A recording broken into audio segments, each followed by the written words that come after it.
సాయంత్రం వేళ ఈ పునరుద్ధారణ దేవుడు మాట్లాడుతున్న మాటను గ్రహించుదాం. 15 నిమిషాలు దేవుని వైపు చూద్దాం.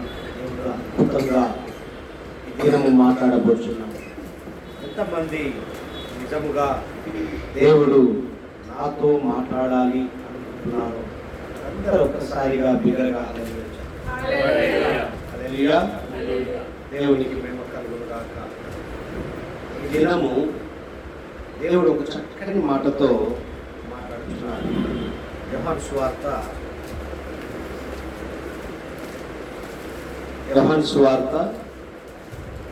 3వ అధ్యాయము 30వ వచనాన్ని ఆయన హెచ్చవలసి ఉన్నది, నేను తగ్గవలసి ఉన్నది. ఆయన హెచ్చవలసి ఉన్నది, నేను. ఎవరు రాస్తున్నారు ఈ మాట? యోహాను గారు రాస్తున్నారు. ఎందుకు ఈ మాటను ఈ రాత్రి వేళ గుర్తు చేస్తున్నాడు అనగా, ఇక్కడ గమనించినట్లయితే ఈ యోహాను సువార్త 23వ అధ్యాయము 22 నుంచి 36 వచనాల్లో ఒక సత్యం ఉన్నది. ఏముంది? ఒక సత్యము దాగి ఉంది. మరి గమనించినట్లయితే ఇక్కడ 30వ వచనంలో రాయబడిన మాట, ఆయన హెచ్చించవలసి ఉన్నది, నేను తగ్గవలసి ఉన్నది. ఇది గమనించండి. ఒక అంశముతో దేవుడు మాట్లాడుతున్నాడు. ఈ కుటుంబముతో మరియు వచ్చిన వారందరితో ఏమని మాట్లాడుతున్నాడంటే, క్రీస్తే నిత్య జీవం ఇచ్చువాడు. క్రీస్తే యేసు క్రీస్తు ప్రభువారే నిత్య జీవము ఇచ్చువాడు. గమనించు, గుర్తించు. ఇది అంశం. ఆయనే నిత్య జీవం ఇచ్చేవాడు. గమనించే క్రమంలో ఉండాలి, గుర్తించే క్రమంలో ఉండాలని చెప్పి ఈ మాట రాస్తున్నాడు. ఎవరికి రాశాడు అంటే, ఎవరికి చెప్తున్నాడంటే, సమాజంలో పరిచయం లాంటి, సదుపాయం లాంటి పులిసినటువంటి జీవితం కలిగిన వారు చాలా మంది ఉన్నారు. అవునా? వారిని ఉద్దేశించి రక్షణ అనుభవంలోనికి వచ్చిన మనల్ని కూడా హెచ్చరిస్తున్నాడు. ఎరిగి ఉన్న ప్రజలకు, ఎరగని ప్రజలకు కూడా చెప్తున్న సందర్భం ఇది. ఆయన హెచ్చవలసి ఉన్నది, నేను తగ్గవలసి ఉన్నది. చక్కగా మాట్లాడుతున్నాడు కదా. 22వ వచనం చూడండి. అటు తర్వాత యేసు తన శిష్యులతో కూడా యూదయ దేశమునకు వచ్చి అక్కడ వారితో కాలము గడుపుచు బాప్తిసమిచ్చుచు ఉండెను. సలీము దగ్గరనున్న ఐనోను స్థలమున నీళ్లు విస్తారముగా ఉండేను కనుక యోహాను కూడా అక్కడ బాప్తిసమిచ్చుచు ఉండెను. జనులు వచ్చి బాప్తిసము పొందిరి. దేవునికి మహిమ కలుగునుగాక. ఎవరు ముందు, ఎవరు వెనక? యేసు క్రీస్తు ప్రభువారు ముందా, యోహాను గారు ముందా? చెప్పాలి. యోహాను గారేనా? అందుకే ఈ మాట రాశాడు. ఇది రాను రాను మనకు అర్థాన్ని తెలియపరుస్తున్నాడు. చూడండి, అక్కడ రాయబడిన మాట, యోహాను ఇంకను చెరసాలలో వేయబడి ఉండలేదు. అప్పటికి ఇంకా కాలేదు. శుద్ధీకరణ చారణము గూర్చి యోహాను శిష్యులకు ఒక యూదునితో వివాదము పుట్టెను కనుక యోహాను యొద్దకు వచ్చి, బోధకుడా, ఎవడు యోర్దానుకు అవతల నీతో కూడా ఉండెను? నీవు ఎవరి గూర్చి సాక్ష్యం ఇచ్చితివో? ఇదిగో ఆయన బాప్తిసం ఇచ్చుచున్నాడు, అందరూ ఆయన యొద్దకు వచ్చుచున్నారని అతనితో. ముందుగా యోహాను గారు బాప్తిసం ఇవ్వడము మొదలు పెట్టాడు, నువ్వే కదా. మరి ఎవరో చూడండి, అక్కడ యోర్దాను నది దగ్గర నువ్వు చేసే పని చేస్తున్నాడు అడుగుతారు కదా. చదవండి.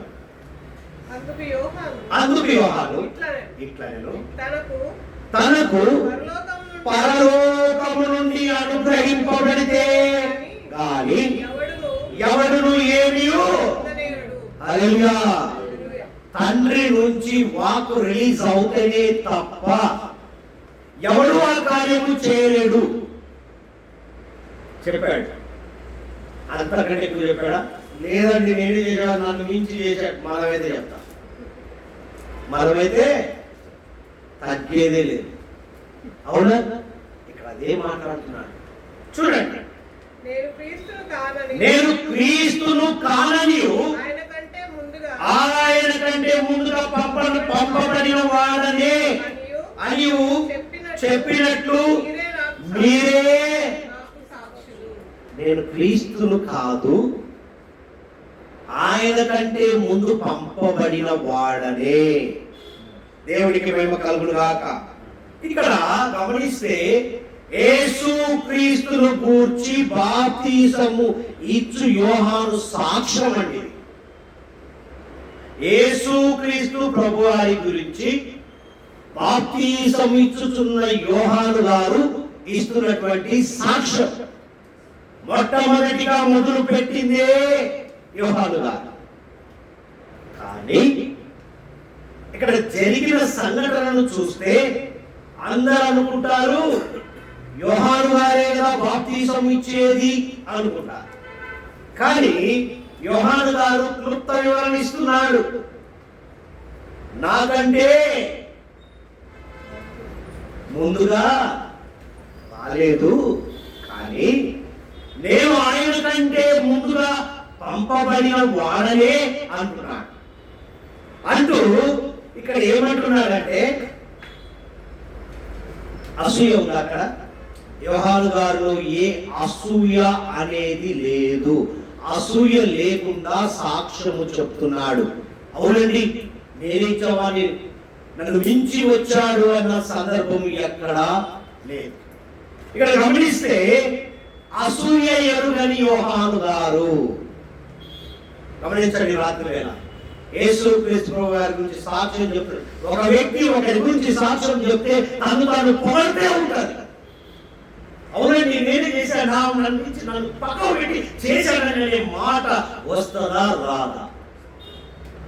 అసూయతో కలిసిన సాక్ష్యాలు చెప్తున్నారు.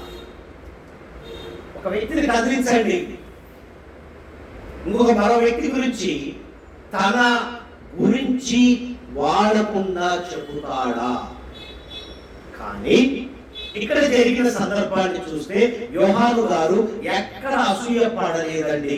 అసూయ పడకుండా నిఖచ్చితంగా యేసుక్రీస్తు వారి గురించి సాక్ష్యము చెబుతున్నాడు. దేవునికి మహిమ కలుగును గాక.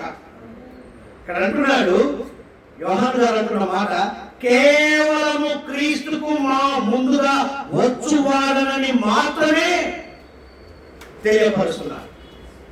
ఆయన కంటే ముందుగా వచ్చాను, కానీ నాకే పొగొచ్చేవండి. వాక్యం కూడా దగ్గర సెలవిస్తుంది, ఆయన కంటే ముందుగా పంపబడిన వాడను అంటున్నాడు. దేవునికి మహిమ కలుగును గాక. నేను క్రీస్తును కాను అని ఒప్పుకుంటున్నాను. అవునా? నేను క్రీస్తును కాదు అంటున్నాడు. దేవునికి మహిమ కలుగును గాక. ఇక్కడ చూస్తే యోహానుకు ఉన్నత స్థానము ఇవ్వాలని శిష్యులు ప్రయత్నిస్తున్నారు. అయ్యా యేసుక్రీస్తు ప్రభువు కంటే నువ్వు ముందు వచ్చావు, నీకు ఉన్నత స్థానము ఇవ్వాలని శిష్యులు ప్రయత్నం చేస్తున్నారు. బాగా గమనించండి, శిష్యులు ఏం చేస్తున్నారు? యోహానుకే ప్రత్యేకత ఇవ్వాలి అని ప్రయత్నం చేస్తున్నారు. ఆయన ఏం చేశాడు? తనను తాను యేసుక్రీస్తు కన్నా తగ్గింపు జీవితంతో తగ్గించుకొని మాట్లాడుచున్నాడు. దేవుడికి మేము కలుగునుగాక. ఉన్నత స్థానమునకు యేసుక్రీస్తు మాత్రమే తగినవాడని వివరిస్తున్నాడు. నేను కాదండి, ఉన్నత స్థానం ఎవరికండి? యేసుక్రీస్తు ప్రభువారు మాత్రమే. ఎందుకు? అక్కడి నుండి పొందుకున్నటువంటి అథారిటీ పర్సన్, రైట్ పర్సన్. ఇది నువ్వు గమనిస్తే పవర్తో వచ్చి చేసేవారు కొంతమంది, పవర్ లేకుండా అక్కడ ఉన్న వారితో ఎన్నిక చేయబడి ముందుకు వచ్చిన వారు కొంతమంది పవర్స్ చేస్తారు. వారి పవర్ ఎక్కువ ఉంటుందా? డైరెక్ట్ గా ముద్ర వేయించుకొని వచ్చిన వారితో పవర్ ఉంటుందా? డైరెక్ట్ రికమెండేషన్ అండి, మాది రికమెండేషనే. కానీ నాకంటే ముందు వచ్చిన వాడు ప్రమోషన్స్ కూడా అలాగే ఉంటాయండి జీవితంలో. ఈరోజు యోహాను గారు ఎందుకు ఈ మాట చెప్తున్నాడంటే మన జీవితంలో జరుగుతున్న సంఘటనల గురించి చెప్తున్నాడు. హల్లెలూయా, దేవునికి మహిమ కలుగునుగాక. ఉన్నత స్థానం ఎవరికి ఇచ్చాడండి? నేనే అన్నాడా? యేసుక్రీస్తు ప్రభువారికే అంటున్నాడు. చూడండి, మత్తయి గారు రాస్తారు చక్కని మాట. 3వ అధ్యాయము 11వ వచనం చూడండి. మత్తయి సువార్త 3వ అధ్యాయము. మారు మనస్సు నిమిత్తము నేను నీళ్ళల్లో మీకు బాప్తిసం ఇచ్చుచున్నాను. అయితే నా వెనుక వచ్చుచున్నవాడు నాకంటే శక్తిమంతుడు. ఆయన చెప్పులు మోయుటకైనా నేను పాత్రుడను. ఆయన పరిశుద్ధాత్మలోను అగ్నితోను మీకు బాప్తిసం ఇచ్చును. హల్లెలూయా. ఎంత తగ్గించుకున్నాడండి? తగ్గింపు మనలో చూడాలనుకుంటున్నాడు దేవుడు. యోహాను గారు చెప్పొచ్చు, ఇప్పుడు జరుగుతున్నది కూడా అదే. సేవకులకు ఎదురవుతుంది, సంఘంలోకి ఎదురవుతుంది, సమాజంలో జరుగుతున్నది. తగ్గింపు లేకనే ఈ మాట చెప్పాలి. యోహాను గారు ఎంత సూటిగా చెప్తున్నారో చూడండి. నేను కేవలము నీళ్ళలో ఏమంటున్నాము? అక్కడ నీళ్ళలో బాప్తిజము ఇస్తున్నాను. అయితే నా వెనక వచ్చువాడు నాకంటే ఎన్నుకున్నాడు దేవుడు. కానీ ఆయన అధిగమించినటువంటి పరిశుద్ధాత్మ శక్తిని పోలి ఉన్నటువంటి ఆ వ్యక్తి ఎలా ఇస్తాడంట? అగ్నితోను. చదవమని. పరిశుద్ధాత్మలోను అగ్నితోను మీకు బాప్తిసము. అంటే ఈయన ట్రైనింగ్ ఇస్తున్నాడు యోహాను గారు. పూర్తిగా రక్షణ అనుభవాన్ని నేర్పడానికై, ఆ సత్యాన్ని మీ ముందు కనపరచడానికై ఆయన నిన్ను నన్ను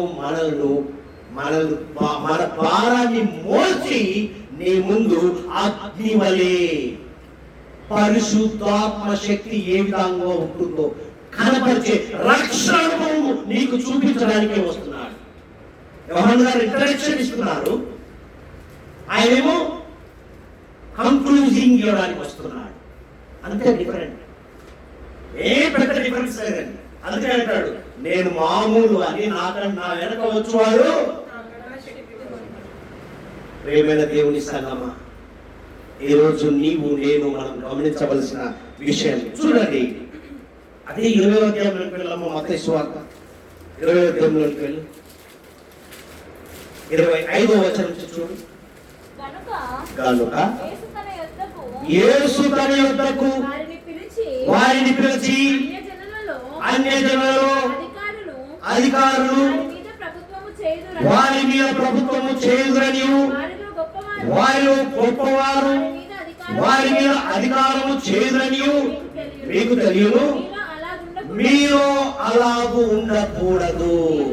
మీలో ఎవడు గొప్పవాడై ఉండకూడను వాడు మీ పరిచారకుడై. ఈ దినము గొప్పవాడు ఎలా ఉండాలి? నేను గొప్పవాడిని అనుకోకూడదు. యోహాను గారు ఏమన్నారు?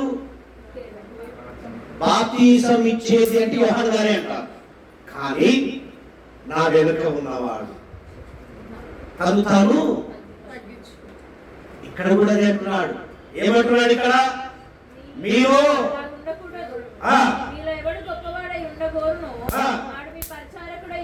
వారు మీ పరిచారకుడై ఉండవలెను.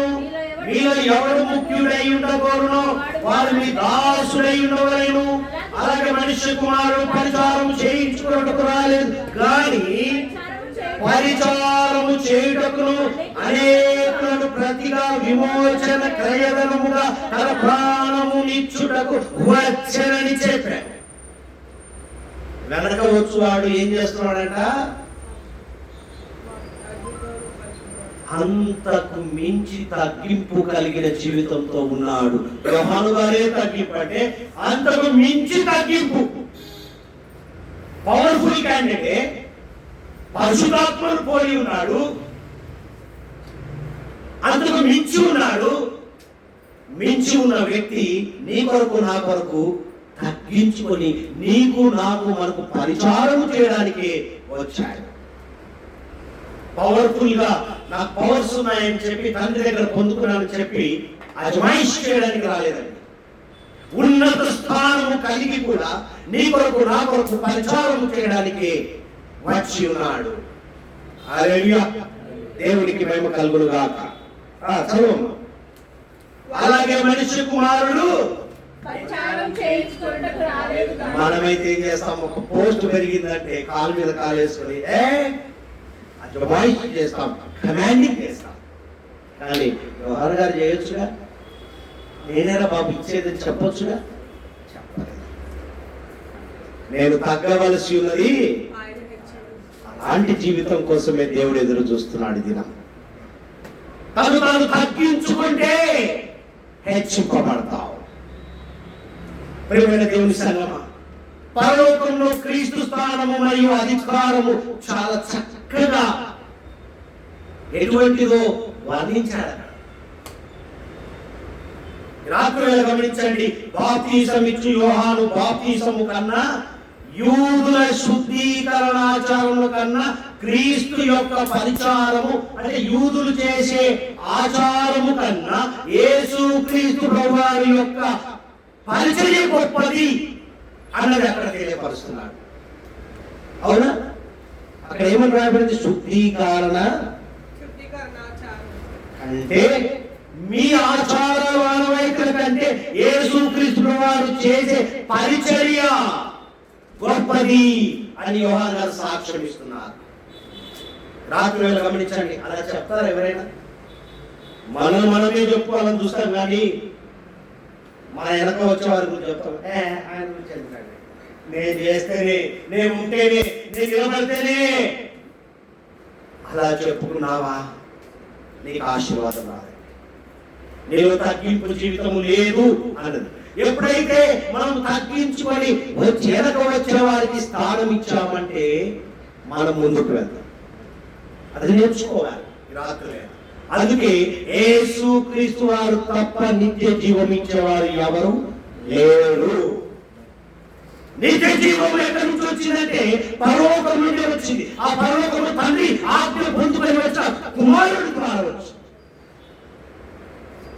ప్రియమైన దేవుని బిడ్డలారా, ఇక్కడ గమనించవలసిన విషయాలు ఏంటంటే, ఎందుకు ఈ రాత్రి వేళ ఈ మాటలు చెప్తున్నాడంటే యోహాను గారు చక్కటి మాటలు చెప్తున్నాడు.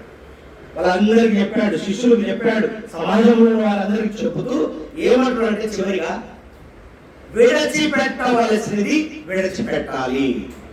పట్టుకొని కుదరకూడదు. పనికిరాని పట్టుకొని ఊగులాడతాం. సగం జీవితము అయిపోయింది. అది పనికొచ్చేది కాదు. అనవసరమైనటువంటి మాటలతో ఉదయం ఒక చిన్న విషయం, ఒక కప్పు టీ కొరకు పెద్ద ఆలోచనమైంది. పనికిరాని వర్షం మరలా టీ వచ్చింది అనుకోండి. అలా ఉంటాయి కొన్ని. అంటే మనస్సును డైవర్ట్ చేస్తుందని అపవాది. నీ మనస్సు ప్రశాంతంగా ఉంది అని నువ్వు ఎప్పుడు అనుకుంటావో అపవాదం వస్తాడు. ప్రశాంతంగా ఉందండి, ఇక తయారు వెళ్ళిపోవడమే అనుకుంటావో వచ్చి కూర్చుంటాడు. కప్పు టీ అప్పుడు అనిపిస్తుంది జీవితం అనిపిస్తుంది. ఒక్కోసారి దేవుడికి వివేకం ఉందాక చూడవలసిన దానినే చూడాలి. ఏమంటున్నాడు?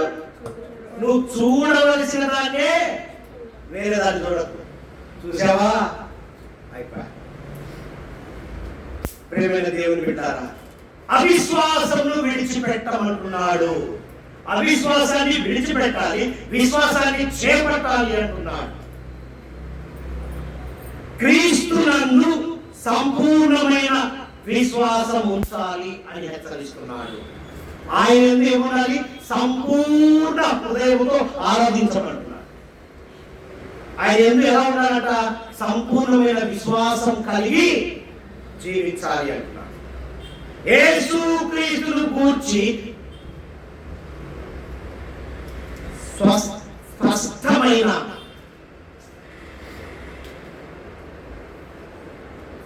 సాక్ష్యాన్ని వివరించాడు యోహాను.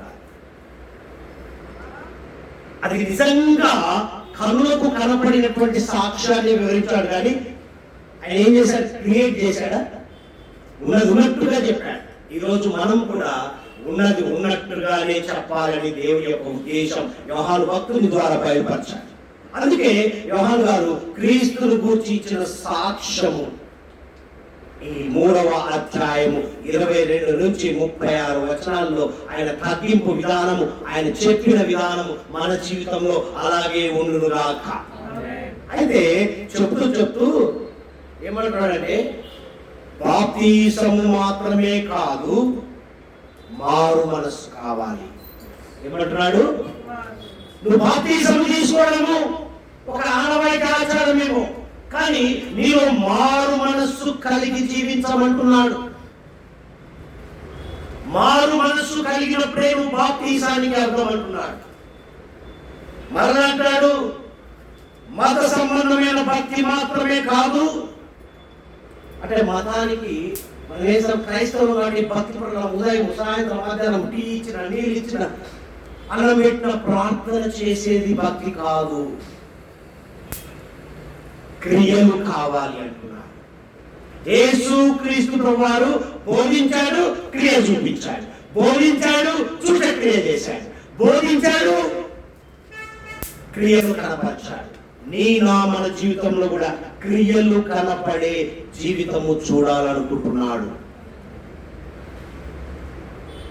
మత సంబంధమైన భక్తి మాత్రమే కాదు, క్రియలు చూపించాలి.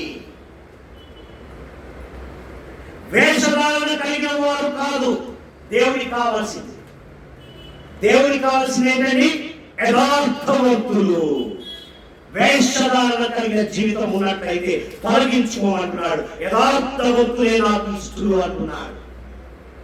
యథార్థమైనటువంటి జీవితము కలిగిన వారు కావాలని దేవుని యొక్క ఉద్దేశం అండి. ప్రియమైన దేవుని సంగమా, రాత్రి వేళ గమనించండి, దేవుడు అద్భుతంగా మాట్లాడుతున్న మాటలు ఇక్కడ అంటున్నాడు.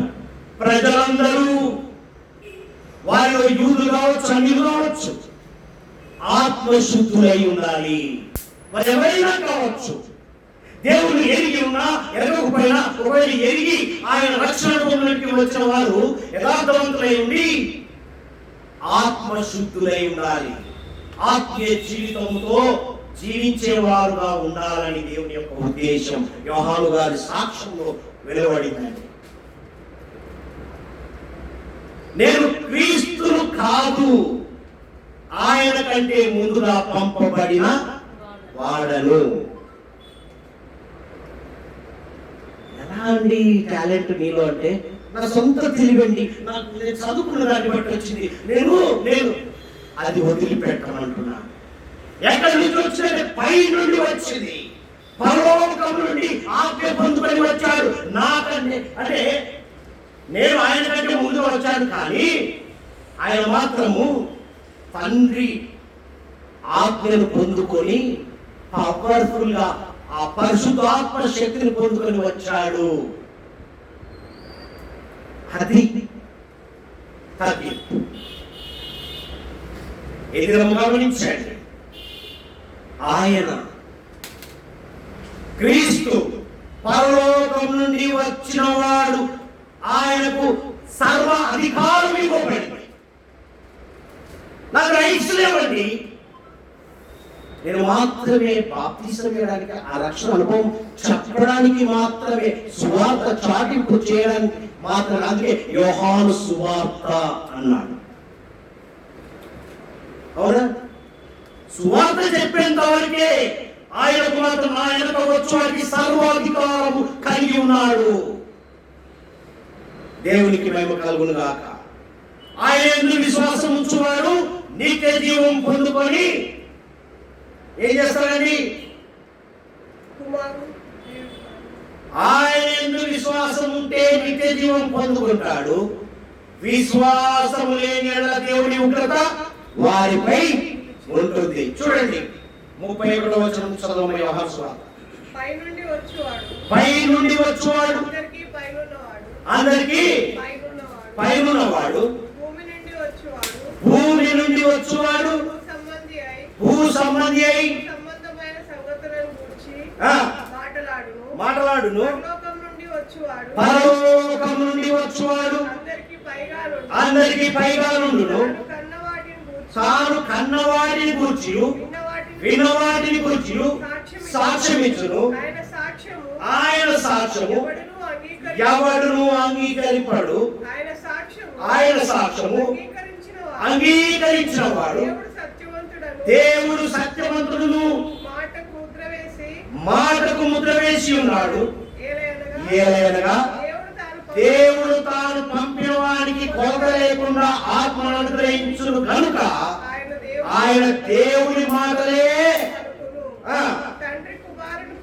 తండ్రి కుమారుని ప్రేమించుచున్నాడు కనుక ఆయన చేతికి సమస్తము అప్పగించి ఉన్నాడు. అందుకే ఆయన సర్వ అధికారములు కలిగి ఉన్నాడు. కుమారుని యందు విశ్వాసం ఉంచువాడే నిత్య జీవం గలవాడు. కుమారునికి విధేయుడు కానివాడు జీవము చూడడు గాని దేవుని ఉగ్రత వారి మీద. సింపుల్. నీవు నా యందు నిలిచి ఉంటే నేను నీ యందు, నీవు నా మీద ప్రేమ చూపిస్తే, నీవు నా మాట వింటే, విశ్వాసంతో నా వైపు చూస్తే నీకు నా ఆశీర్వాదం వస్తుంది. ఉగ్రత రాదు, నా కోపము రాదు. ఎవరైతే అంగీకరించకపోతే లోబడని పిల్లలకు శ్రమ. ఇశ్రాయేలు ఇంకెంత మటుకు రెండు తలపులు కలిగి జీవిస్తావని దేవుడు అడుగుతున్నాడు రాత్రి. మారిన ఇశ్రాయేలు ఎవరు? మనమే. రెండు తలపులు కలిగి జీవిస్తున్నావేమో, అవిశ్వాసంతో జోడు చేసుకుంటున్నావేమో. వినవలసినవి వినాలి, విడిచిపెట్టవలసినవి వినాలి, విడిచిపెట్టు అంటున్నాడు. దేవునికి మహిమ కలుగును గాక. ఈ పై విషయాలన్నీ ఆలోచిస్తే నీకేమనిపిస్తుంది? ఈ రాత్రి వేళ దేవుడు అడుగుతున్నాడు. ఒకవేళ అవిశ్వాసము కనపరిస్తే నిత్య నాశనం ఖచ్చితం అంటున్నాడు. విశ్వాసము కనపరిస్తే నిత్య జీవం. అవునా? రెండు మన చేతులే ఉన్నాయి, రెండు కనుల ముందే పెట్టాడు. ఈ రాత్రి గమనించండి, ఆయన యందు పరిపూర్ణమైన విశ్వాసం ఉంచితే నిత్య జీవము ఇస్తాడు. పరిపూర్ణ విశ్వాసం కలిగి ఉండాలి. రక్షణ అనుభవంలోకి వచ్చావు, బాప్తిజం తీసుకున్న నీవు మారు మనసు కలిగి పశ్చాత్తాపం కలిగిన జీవితంతో జీవించి పూర్ణ విశ్వాసముతో ఆయన వెంబడించు. నిత్య జీవానికి వారసురాలిగా ముద్ర వేయించుకుంటావు. ఇన్విటేషన్ వస్తుంది హెవెన్, పరలోకానికి. దేవునికి మహిమ కలుగును గాక. అందుకే రోమ సంఘానికి రోమిల పౌలు భక్తుడు చెప్తాడు, 1వ అధ్యాయము 18వ వచనం చూడండి. చివరిగా దేవుడు మాట్లాడుతున్న మాటలు గమనించండి.